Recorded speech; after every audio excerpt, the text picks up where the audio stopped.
Sinimulan natin ang season na ito sa The Door, kung saan hinarap ng ating starstruck hopefuls ang kanilang kapalaran sa kompetisyon dito, sa tinatawag nating Destinator.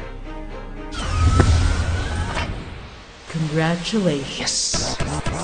At ngayon, isang araw bago ang panibagong live eliminations, muli itong maghatid sa kanila ng panibagong hamon.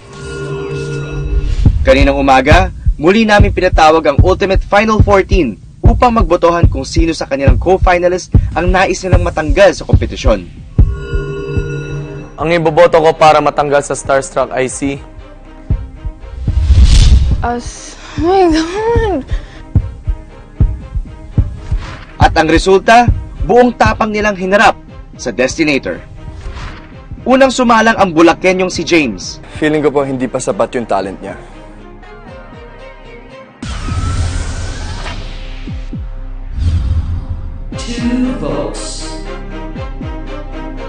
Tingin ko sa akin sa mga boys, siguro either si Migo or Avery.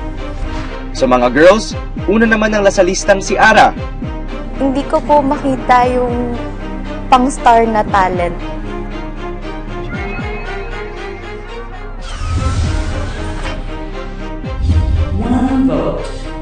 Ang bumoto po sa akin ay si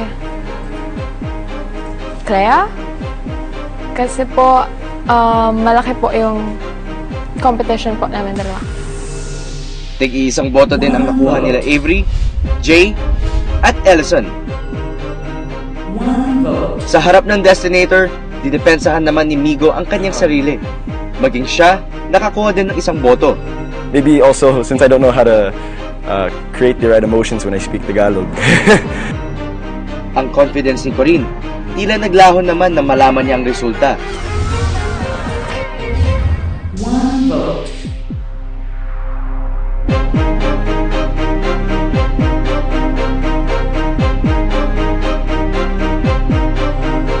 Sumunod sa boys, ang pambato ng South Cotabato.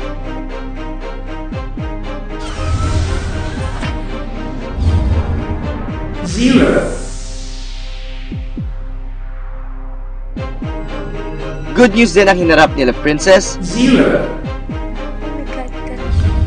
Clea, Tingin ko, deserve ko yung spot na to. at Ira sa Destinator. Huling tinawag sina Annalyn, Jo Marie, at Lizelle. Kung minsan po nakakasakit na din siya, minsan hindi po siya sensitive sa kung ano yung sinasabi niya. Hindi ko po gusto yung ugali niya.